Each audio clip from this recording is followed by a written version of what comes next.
জান্নাতীরা জান্নাতে নিজ গৃহে অবস্থান করবেন। এমন সময় দরজায় কেউ কড়া নাড়াবে, দরজা খুলে দেবেন একজন ফেরেশতা দাঁড়িয়ে। তিনি বলবেন, চলো আল্লাহ তাআলার সাথে দেখা করে আসি। তিনি তখন খুবই উল্লাসিত হয়ে বের হয়ে এসে দেখবে খুব সুন্দর একটা বাহন তার জন্য প্রস্তুত। বাহন ছুটে চলবে খুব বিস্তারিত নয়ন ভিরাম মাঠ দিয়ে, যা স্বর্ণ আর মণিমুক্তা খাচিত পিলারে সাজানো। জান্নাতীরা খুব পরিতৃপ্তি নিয়ে ছুটবে।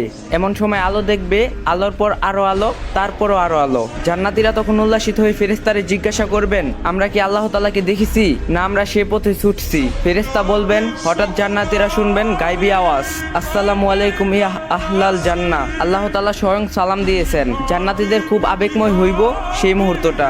আল্লাহু আকবার। আল্লাহ তাআলার সালামের জবাবে তখন জান্নাতীরা বলবেন, আল্লাহুম্মা আনতাস সালাম ওয়া মিনকাস সালাম, তাবারকাতা ইয়া জাল জালিল ওয়াল ইকরাম। হে আল্লাহ, আপনি শান্তিময় এবং আপনার হতে শান্তি অংশারিত হয়।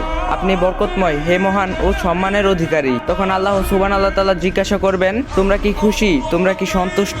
ও আল্লাহ, জাহান্নামের আগুন থেকে বাঁচিয়ে আমাদের আপনি জান্নাত দিয়েছেন, আমরা অসন্তুষ্ট হই কি করে? জান্নাতীরা জবাব দিবেন, আল্লাহ সুবহানাহু তাআলা তখন জিজ্ঞাসা করবেন, তোমরা আর কি চাও?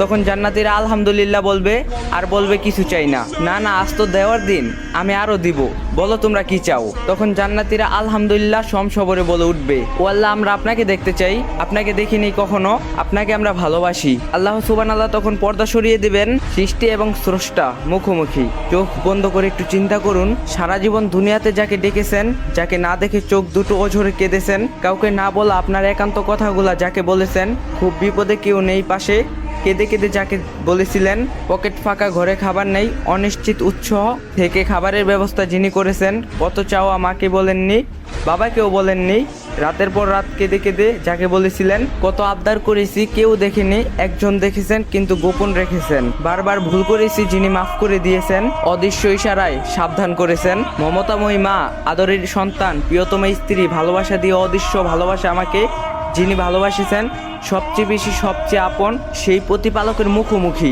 সাহাবীদের প্রশ্নের জবাবে নবীজি বলেছেন, পৃথিবীতে আমরা যেমন চাঁদকে স্পষ্ট দেখি, আমরা আল্লাহ সুবহানাহু তাআলাকে তেমনই দেখব ইনশাআল্লাহ। তো আপনাদের সবাইকে পুরো ভিডিওটা